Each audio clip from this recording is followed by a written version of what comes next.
छगन भुजबळ अजित पवार गटामध्ये नाराज असल्याची चर्चा आता सुरू झालेली आहे। महत्त्वाची आणि मोठी बातमी, राज्यसभेच्या उमेदवारीवरून भुजबळ नाराज असल्याची चर्चा आता सुरू झालेली आहे।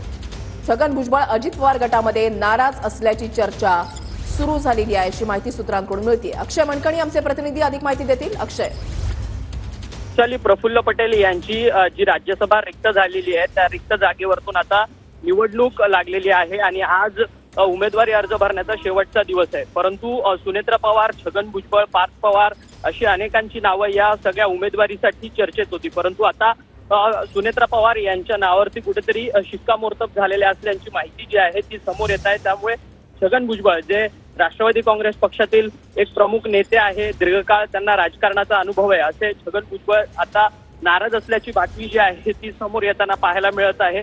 सातत्याने छगन भुजबळ यांनी पक्षाच्या कार्यप्रणालीवरती देखील अनेक वेळा पक्षाच्या सभेमध्ये नेत्यांच्या समोर खडेबोल सुनावलेले आहेत आणि त्यानंतर काल देवगिरी या उपमुख्यमंत्री अजित पवार यांच्या बंगल्यावरती ही राज्यसभेच्या उमेदवारीच्या संदर्भात एक बैठक बोलावण्यात आलेली होती आणि त्या संपूर्ण बैठकीत छगन भुजबळ यांनी या सगळ्या संदर्भातली आपली नाराजी जी आहे ती व्यक्त केलेली आहे। त्यामुळे छगन भुजबळ आज उमेदवारी अर्ज दाखल करण्याकरता सुनेत्रा पवार यांचा उमेदवारी अर्ज दाखल करणार आहेत। त्या उमेदवारी अर्ज दाखल करण्याकरता छगन भुजबळ हे येणार का हे देखील पाहणं तितकंच महत्त्वाचं ठरणार आहे। परंतु पक्षातील जी काय निर्णय घेण्याची क्षमता आहे त्यावरतीच प्रश्नचिन्ह जो आहे तो छगन भुजबळ यांनी उपस्थित केलेला आहे या माध्यमातून। नक्कीच अक्षय, आपण या ठिकाणी पाहतोय निर्णय प्रक्रियेवरच एकूणच बोट जे आहे ते छगन भुजबळ यांनी ठेवलेलं आहे।